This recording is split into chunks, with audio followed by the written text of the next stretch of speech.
সুভাষচন্দ্র বসুর ১২৮তম জন্মদিন উপলক্ষে বর্ণাঢ্য র্যালি বনগাঁয়। ওপার বাংলার মৌলবাদীদের কোনো মতেই এই বাংলায় ঢুকতে দেওয়া যাবে না। বর্ণাঢ্য র্যালি থেকে মন্তব্য পৌর প্রধানের।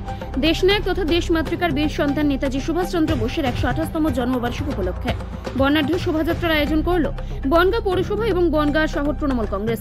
বনগাঁ পৌরসভার পৌর প্রধান গোপাল শেঠের নেতৃত্বে বনগাঁ স্টেশন চত্বরে নেতাজি সুভাষচন্দ্র বসুর মূর্তিতে মাল্যদানের মধ্যে দিয়ে শ্রদ্ধা জ্ঞাপন করেন। ওই বর্ণাঢ্য র্যালি শুরু হয়। সেখান থেকে ছয়ঘরিয়া গ্রাম পঞ্চায়েতের জয়ন্তীপুর বাজার ঘুরে সমগ্র পৌর এলাকা ঘুরে ত্রিকোণ পার্ক এলাকায় রবীন্দ্রনাথ ও নজরুল মূর্তির সামনে এসে এই বর্ণাঢ্য শোভাযাত্রা শেষ হয়।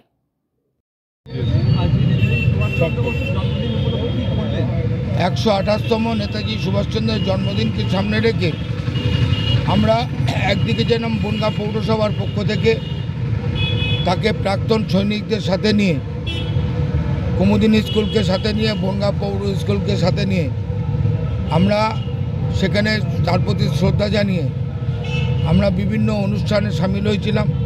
পাশাপাশি বনগাঁ তৃণমূল কংগ্রেসের পরিবারের পক্ষ থেকে একটা দেশপ্রেম যাত্রা, যেখানে মোটরসাইকেল ছিল কয়েক হাজার, সেই মোটরসাইকেল র্যালির মধ্যে দিয়ে জাতীয় পতাকা নেড়ে আমরা বিভিন্ন জায়গা প্রদক্ষিণ করে আমরা মানুষকে সজাগ থাকতে বললাম যে মৌলবাদী শক্তি দেশের বাইরে হোক আর ভিতরে হোক তাদের বিরুদ্ধে রুখে দাঁড়ান।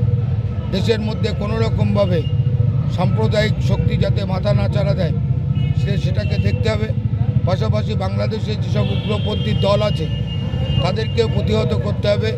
তার কাটার বেড়ায় পাশে যারা বিএসএফরা পাহারারত রয়েছে, অনেক ফাঁকফোকর রয়েছে, সেগুলোকে অবিলম্বে কেন্দ্রীয় সরকারকে সেগুলোকে পূরণ করতে হবে, সিসি ক্যামেরা লাগাতে হবে এবং বিভিন্নভাবে পুলিশ প্রশাসনকেও সজাগ দৃষ্টি রাখতে হবে।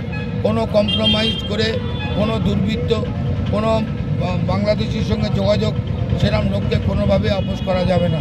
তৃণমূল সেই যুব সম্প্রদায়ের ছেলেরা, দামাল ছেলেরা আজকে রাস্তায় নেমেছিল, সঙ্গে কাউন্সিলররা ছিলেন, সঙ্গে আপামর নেতৃত্ব ছিলেন, সমস্ত সেই তৃণমূল পরিবারের ছেলেরা, হাজার হাজার ছেলে বনগাঁ শহর পরিক্রমা করে একদম বর্ডার সীমান্তে জয়ন্তীপুর বাজার ঘুরে আমরা সেই র্যালি করে মানুষের কাছে সেই সম্প্রীতির কথা বললাম, দেশকে শক্তিশালী করার কথা বললাম এবং মমতা বন্দ্যোপাধ্যায় যেভাবে নেতাজির আদর্শকে নিয়ে তিনি বাংলাকে তথা ভারতবর্ষকে পথ দেখাচ্ছেন, সেই পথকে অনুসরণ করে দেশকে শক্তিশালী, বাংলাকে শক্তিশালীর কথা বললাম।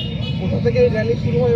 আমরা শুরু হয় রেলবাজার নেতাজি মূর্তির পাদদেশ থেকে আমরা সেই র্যালি শুরু করি এবং জয়ন্তীপুর বাজার হয়ে আমরা সমগ্র বনগাঁর 22টা ওয়ার্ড পরিক্রমা করে আমরা রবীন্দ্রনাথ নজরুল মূর্তির পাদদেশে আমাদের সেই মিছিল ত্রিকোণ পার্কে আমরা শেষ করি।